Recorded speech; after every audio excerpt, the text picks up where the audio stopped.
안녕하세요. 오늘도 오만과 편견 채널을 찾아주신 여러분 환영합니다. 저는 전총, 저는 연변입니다. 여러분들과 오늘 나눌 또 다른 이야기는요.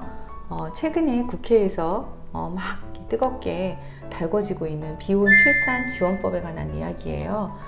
장혜영 의원이 발의한 가족 구성권 3법에도 들어가 있는 내용이기도 하고요.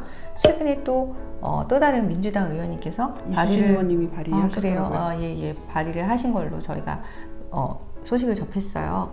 그래서 오늘 이 비혼 출산 지원법에 대해서 또 더 근본적으로는 저희가 여러 번 또 이야기를 나눈 주제이기도 하지만 비혼 출산에 대해서 한번 이야기를 더 나눠볼까 합니다. 계속 이제 뜨거운 논쟁거리 중에 하나인 출생 통보제, 또 유령 영아, 또 이런 것들에 대해서 우리 사회가 아기들을 더 보호하는 정책들 입안해야 된다, 이런 사회적인 목소리가 높아지고 있어요. 그러면서 저희가 또 보호 출산제를 같이 병행 입법해야 된다라고 이야기를 하는데, 그럴 때마다 항상 반대하시는 분들의 이야기가 뭐냐면 미혼모 지원을 강화하는 것이 먼저다. 그것이 전제되어야지만 이런 보호출생제도 생각해 볼 수 있다, 이런 얘기를 하거든요. 근데 제가 느끼기엔 미혼모 출산에 대한 지원법도 지금 이렇게 부족해서 안 된다고 하는데, 거기다가 비혼 출산 지원법을 또 만든다? 제가 이제 세미나 가서 미혼모로 아이를 키우고 계신 어머니로부터 이런 얘기 들었어요. 미혼모와 비혼모를 똑같이 보지 말아라. 예, 라고 막 하는, 그거는 그분들은 미혼모가 아니다, 정말 어려움을 겪어보지 못한 분들인데 마치 싱글 가족인 것처럼 얘기하시는데, 사실 우리만큼 힘들게 가족을 구성하고 꾸려오기 위해서 노력해봤느냐라는 말씀을 하시거든요. 근데 미혼모에 대한 지원이 없어서 그리고 미혼모에 대한 지원을 강화해서 그러니까 익명 출산을 막을 수 있다고 단언하시는 분들이라면 먼저 정말 사회적으로 소외되신 분들, 소외된 계층을 먼저 지원하는 것이 맞지 않나요? 그리고 또 하나의 의문은, 미혼모 지원법을 만들어요. 그렇게 미혼모라고 우리가 지칭을 하면 그렇지만 한부모 가족 지원법을 만들어요. 그러면 비혼 출산하신 분들은 이 지원을 안 받습니까? 그러니까요. 네. 어떻게 되는 건가요? 솔직히 이 외형적으로는 미혼모 어머니들이 어떤 마음으로 그런 우리는 자발적인 비혼모랑은 다르다라는 말씀을 하시는지 아는데, 이게 겉으로 봤을 때 형태적으로는 똑같잖아요. 그렇게 되면 법을 어떻게 하게 되냐면, 한부모 가족 지원법에서 한부모를 지원할 수 있는 대상은 한부모여서만은 안 되고요. 뭐 이혼 가정이어서도 당연히 안 될 것이고, 자발적인 비혼인 분들에 대해서만 그 법이 적용되어야 될 것이고, 그 이외에 한부모 가족 중에서도 소득이 낮으신 분들만 한부모 가족 지원법을 적용받게 될 것이고, 소득이 어느 정도 되시는 분들은 비혼 출산 지원법을 적용받게 되시는, 그러면 이거 형평에 맞나요? 그러니까요. 오히려 미혼모로 지원을 받으시는 분들은 뭔가 예전처럼 사회 진짜 차상위 계층처럼 그렇게 인식될 수 있다고요. 사회적 약자로 인식이 될 수 있죠. 그야말로 그걸로 인한 차별과 약간 시선을 받게 되는 문제점이 생길 수 있는데, 저는 절대 그렇지 않다고 생각하거든요. 한부모 가정의 경우에는 사실은 소득이 혼자서 벌어야 되고 혼자서 돌봄을 다 해야 되기 때문에, 벌면서 돌봄하는 게 사실 힘들잖아요. 정말 힘들죠. 정말 힘들죠. 그걸 다 감당하셔야 되기 때문에 그 육아 공백도 많고 소득이 여유롭지도 않기 때문에 정말 삶에 여유가 없어서 국가에서 지원을 좀 더 해줬으면 좋겠다라고 바라실 수 있는데, 이것과 차원이 다른 고민을 하고 계신 분들이 1차적인 지원 대상이라고 하면, 그게 그리고 지금 막 비혼 출산 외에도 지금 유령 영아, 저출산으로 인한 국가적인 문제, 이런 것들이 막 혼재해 있는 우리나라에서 비혼 출산 지원법이 그렇게 시급한 이유가 무엇이냐? 라고 묻고 싶어요. 맞아요. 이것이 정말 저출산 대책이냐? 저는 정말 그걸 묻고 싶어요. 왜냐하면 지난번에도 한번 이야기한 적이 있어요. 저희 채널에서. 그 네덜란드의 사례인데요. 네덜란드에서 한 남성이 정자를 기증 왕이라고 하더라고요. 너무 많은 사람에게 이 정자를 기증을 하고 판매를 해가지고 그 정자 기증을 통해서 태어난 아이들을 키우고 있는 엄마들이 그 사람이 더 이상 정자기증을 하지 못하도록 해달라는 그런 법을 만들어 달라는 이런 요구를 하고 있는 상황이에요. 왜냐하면 우리 아이들이 자기들도 모르는 사이에 근친상간에 노출될 위험이 있다는 거예요. 그런 지경에까지 이를 수 있는 게 이 비혼 출산이고, 그런데 이것을 우리가 정말 저출산에 대한 대책으로 보고 정부에서 이것을 지원해줄 그 시급성이 지금 있느냐는 거죠. 예?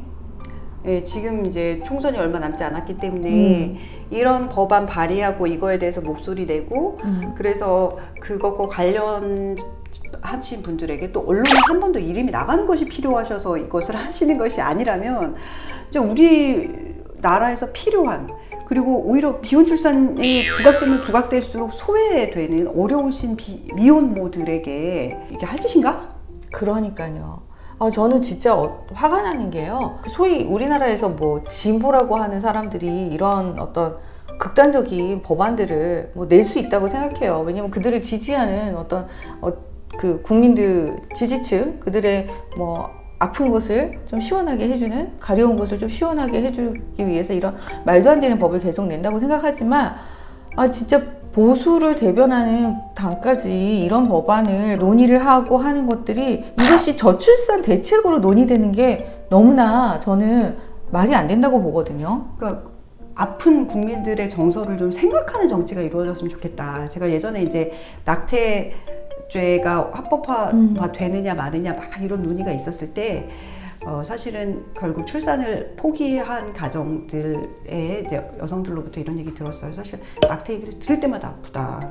나는 아무리 노력해도 임신이 안 돼서 결국 몸 다 상하고 포기하고 아픔으로 그 상황을 받아들였는데, 그렇죠. 심지어 이것을 권리로 주장하고 당연하게 하고 그것을 국가의 비용을 지원해 달라는 것을 나는 보면서 이해할 수가 없고, 이게 당연하다고 여기는 사람들의 심리를, 그러면 우리 아픔은 누가 대변해 주냐라고 말하는 걸 들었는데요. 똑같은 논의가 지금 비혼 출산 관련해서도 계속되고 있는 겁니다.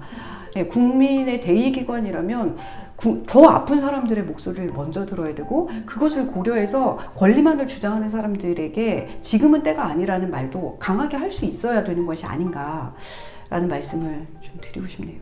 그러니까요. 정말 미혼모, 비혼모, 여러분들은 이게 어떻다고 보세요? 이게 다른 걸까요? 같은 걸까요? 본인이 선택하면 비혼모고 본인이 선택하지 않으면 그렇지 않죠. 왜냐하면 우리가 지난번에 베이비박스 얘기도 했지만, 이제 출산을 앞두고 엄마들은 결정을 하게 됩니다.